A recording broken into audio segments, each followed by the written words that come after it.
जय हिंद दोस्तों, स्वागत करता हूं सुरक्षा स्टेशन 139 आपके अपने चैनल पर। दोस्तों, कल मैंने आपके लिए एक बेहतरीन वीडियो अपलोड किया था। उसमें मैंने कई ऐसी जानकारियां बताई थी जिसको कि आपके द्वारा बहुत ज्यादा पसंद किया गया और आपको बहुत कुछ जानकारी उस वीडियो से सीखने के लिए मिली। तो दोस्तों, आज के वीडियो में भी बहुत सारे ऐसे टॉपिक पर चर्चा करने वाले हैं जो कि आपके द्वारा ज्यादातर पूछे जा रहे हैं और आपको उसके संबंध में बहुत ज्यादा कंफ्यूजन है। तो मैं आपको बता देता हूं कि आज का वीडियो आपके लिए बेहतरीन क्यों होने वाला है। तो दोस्तों, आज के वीडियो में RFID चिप के बारे में चर्चा करेंगे। इसके बाद आगे हम PMT के बारे में चर्चा करेंगे, कट ऑफ मार्क्स के बारे में चर्चा करेंगे जो कि इस चैनल पर ज्यादातर उम्मीदवारों द्वारा लगातार कमेंट किए जा रहे हैं। तो कट ऑफ मार्क के बारे में भी चर्चा करने वाले हैं। इसके बाद कई साथियों का क्वेश्चन है कि क्या ग्राउंड की साइज ज्यादा तो नहीं रहेगी। कुछ सब्सक्राइबर द्वारा किसी एक ग्राउंड के बारे में कमेंट करके बताया गया कि वहां का ग्राउंड 410 से 420 मीटर का एक राउंड है, तो क्या हमको 4 राउंड लगाएंगे तो उस हिसाब से तो 70 से 80 मीटर हमारा ज्यादा हो जाएगा। तो दोस्तों, इसके बारे में भी प्रॉपर चर्चा करने वाले हैं। साथ ही दोस्तों, आपको बताऊंगा कि आपके फिजिकल एग्जाम में आपको घड़ी अलाउ है या नहीं। इसके साथ ही आपको अन्य और भी टॉपिक पर इस वीडियो में हम प्रॉपर ब्रीफ में और स्पष्ट और सही सटीक जानकारी के साथ चर्चा करने वाले हैं। तो वीडियो को अंत तक देखिएगा। इसके बाद भी आपका कोई डाउट रह जाता है तो कमेंट बॉक्स ओपन है, आप अपना कमेंट करके पूछ सकते हैं, मैं आपका अवश्य रूप से रिप्लाई करूंगा। और साथियों, अगर आप चैनल पर नए हैं तो चैनल को प्लीज सब्सक्राइब करके रख लीजिएगा, अपने दोस्तों को भी वीडियो को शेयर कीजिएगा। तो चलिए वीडियो में हम आगे बढ़ते हैं। तो दोस्तों, आपको सबसे पहले बहुत जरूरी जानकारी के बारे में बता देना चाहता हूं।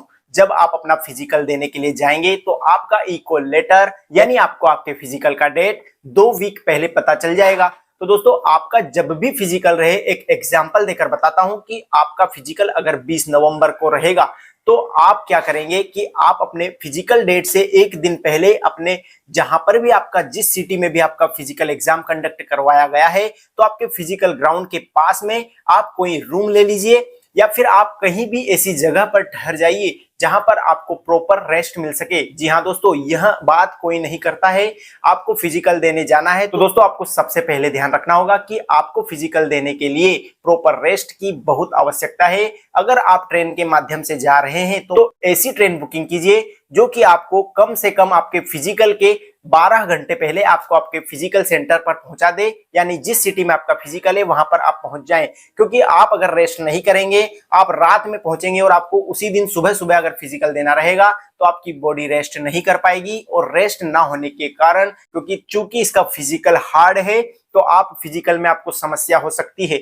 इस बात का आप विशेष ध्यान रखें। यह मेरी एक पर्सनल राय है जो कि मैंने तैयारी के दौरान फेस की थी और इसके बारे में मुझे बताना जरूरी लगा, तो मैं आपको इसके बारे में बता रहा हूं। दोस्तों, इसके बाद चर्चा करते हैं कि आपको जहां पर भी फिजिकल के लिए बुलाया जाएगा वहां पर आपका एंट्री टाइम सुबह के 4 बजे रहेगा, यानी 3:45 पर आपको एंट्री देना स्टार्ट कर देंगे। दोस्तों, वैसे तो इसके बारे में एक वीडियो में मैं जानकारी दे चुका हूं कि आपको क्या क्या चेक किया जाएगा, लेकिन इस वीडियो में भी थोड़ा सा बात कर लेते हैं। दोस्तों, आप जब अपने फिजिकल सेंटर पर जाएंगे तो आपको सबसे पहले वहां पर आपका एडमिट कार्ड, चाहे वह रंगीन हो या फिर ब्लैक एंड व्हाइट हो, आपको वहां पर दिखाना होगा।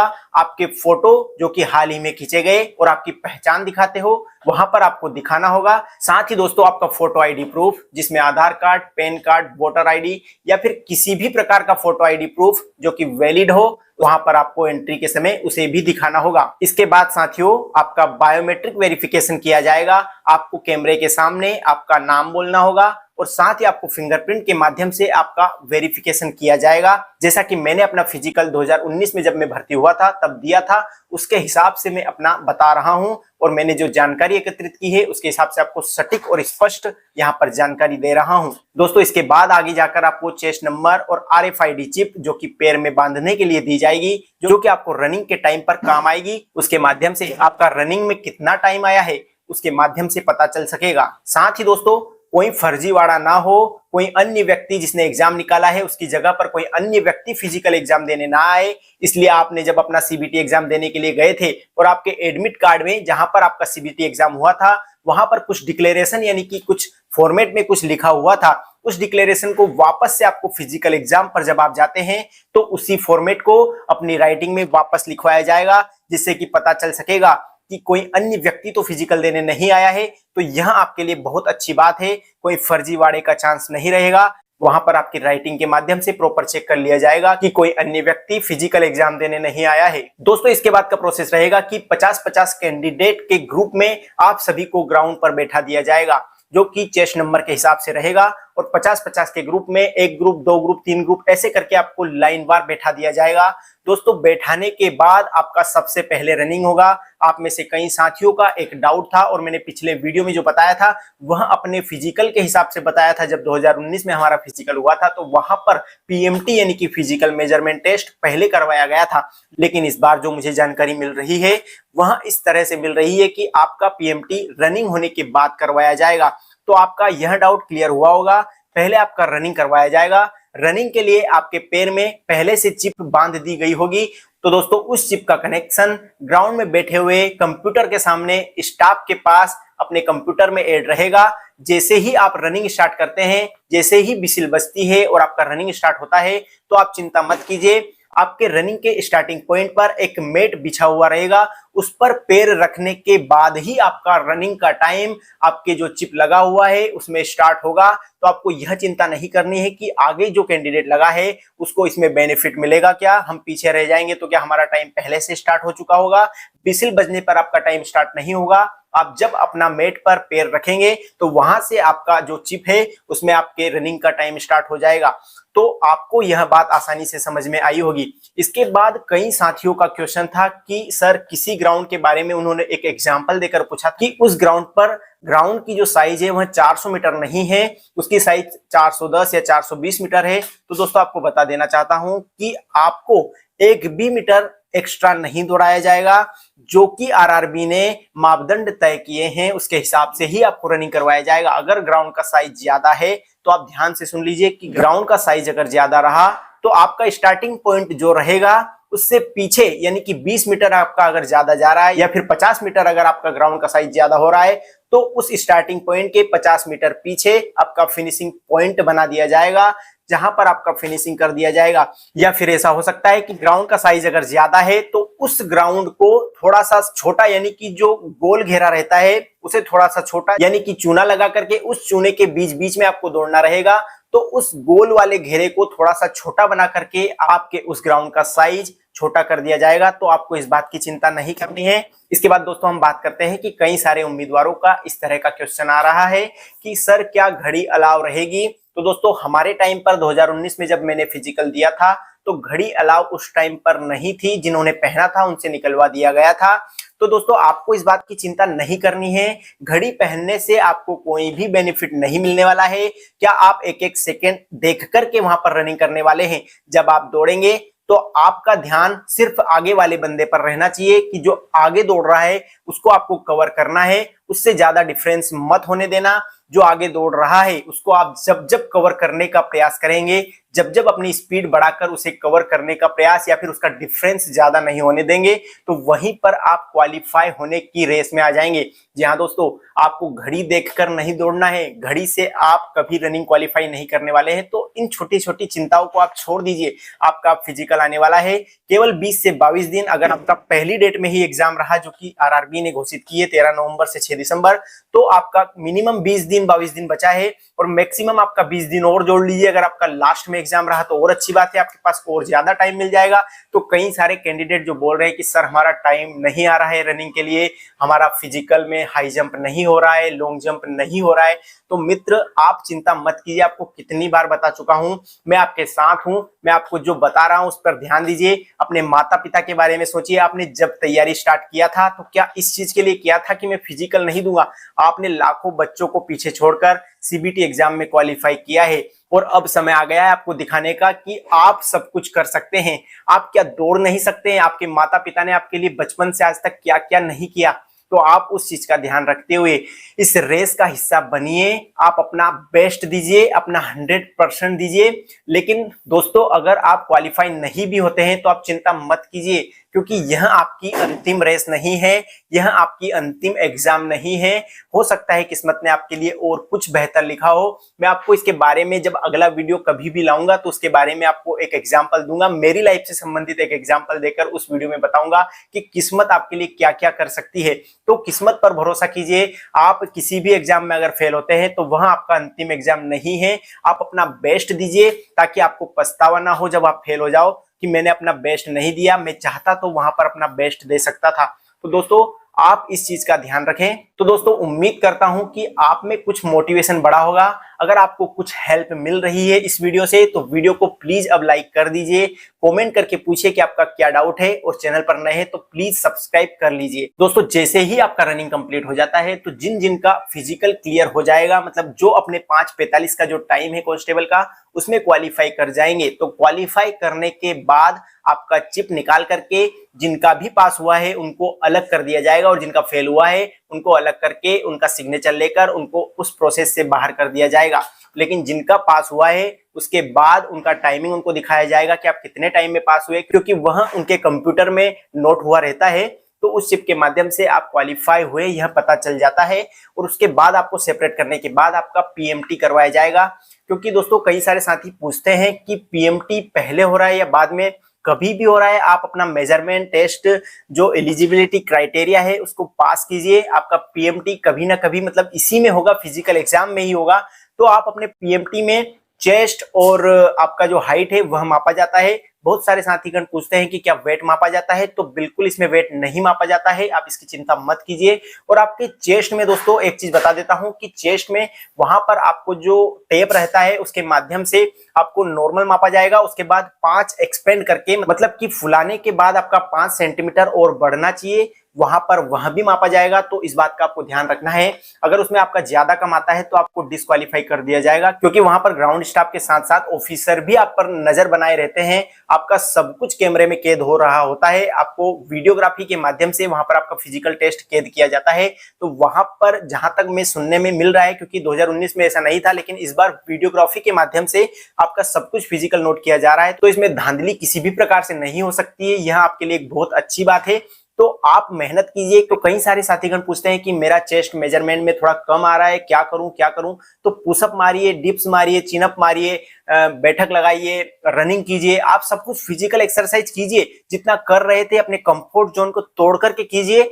आप बिल्कुल यह मेजरमेंट टेस्ट है उनको पास कर जाएंगे, आपको बिल्कुल फर्क दिखेगा। 20 दिन का टाइम बहुत ज्यादा होता है। अपनी डाइट अच्छी लीजिए और सब कुछ कीजिए। इसके बाद कई सारे साथियों का क्वेश्चन आता है कि हाइट कम है, तो दोस्तों मैं बता देता हूं कि हाइट के लिए एक पोल के नीचे आपको खड़ा किया जाएगा, और जितना हाइट है उसके आपको उस मापदंड को पूरा करना होगा। और वहां पर चूंकि वीडियोग्राफी होगी तो आप अपनी हाइट प्रॉपर माप करके जाइए। अगर ज्यादा कम आ रही है तो आपको डिस्क्वालीफाई कर दिया जाएगा, और आपकी हाइट का मापदंड अगर सही रहेगा तो आपको बिल्कुल भी डिस्क्वालीफाई नहीं किया जाएगा। इसके बाद दोस्तों हाई जंप और लॉन्ग जंप के बारे में कुछ डाउट है, उनको क्लियर कर देता हूं। हाई जंप में मैंने पिछले वीडियो में जो जो डाउट थे वो बता दिए हैं। अगर आपने नहीं देखा है तो उस वीडियो को जाकर के देख लीजिए, लिंक आपको मैं डिस्क्रिप्शन में दे दूंगा। और इसमें कुछ और डाउट बता देता हूं कि जब आप हाई जंप करते हैं तो कुछ साथीगण पूछ रहे हैं कि उन्होंने किसी से जानकारी निकाली होगी कि गद्दा नहीं लगा रहता है। तो दोस्तों आपको बता देता हूं कि मुझे जहां तक जानकारी है वहां पर गद्दा लगाया जाता है, और अगर गद्दा नहीं भी लगाया तो आपको रोड पर नहीं करवाया जाएगा हाई जंप। आपसे ज्यादा वहां के ग्राउंड स्टाफ को आपकी चिंता रहेगी, क्योंकि आप जब फिजिकल देंगे तो आपको किसी प्रकार की चोट नहीं आनी चाहिए, यह उनका भी दायित्व बनता है। तो अगर गद्दा नहीं भी लगाया गया तो वहां पर इस प्रकार की सॉफ्ट मिट्टी में आपसे हाई जंप करवाया जाएगा कि आप गिर भी जाते हैं तो आपके पैर में किसी भी प्रकार की चोट नहीं आने वाली है। तो आपको इसकी भी चिंता नहीं करनी है। इन छोटी छोटी चिंताओं को छोड़ दीजिए और अपने फिजिकल पर ध्यान दीजिए। आपको अगर गद्दे पर करवाया तो भी ठीक है, नहीं करवाया तो भी सॉफ्ट मिट्टी रहेगी, आपको किसी भी प्रकार की चोट आने का खतरा वहां पर नहीं रहेगा। इसके बाद हम लॉन्ग जंप की बात करते हैं। तो लॉन्ग जंप में मैंने कुछ डाउट थे पुराने वीडियो में कवर कर दिए थे, लेकिन इसमें बता देता हूं कि जब आप लॉन्ग जंप करते हैं तो वहां के स्टाफ से पूछ लीजिए कि इस लाइन पर, चूने की लाइन पर, या फिर जो आपका टेक ऑफ बोर्ड लगा रहता है उस पर पैर रखने पर आपको फाउल माना जाएगा, या फिर उससे आगे पैर निकलता है तो फाउल माना जाएगा। उस हिसाब से आपको मैं तो कहता हूं थोड़ा सा पीछे से जंप कीजिए। और 14 फीट नॉर्मल होता है, मतलब कर लेते हो यार, मैं खुद करता था, मैंने बताया है आपको पिछले वीडियो में, उसको भी देख लीजिएगा। तो उसको आप कर सकते हो।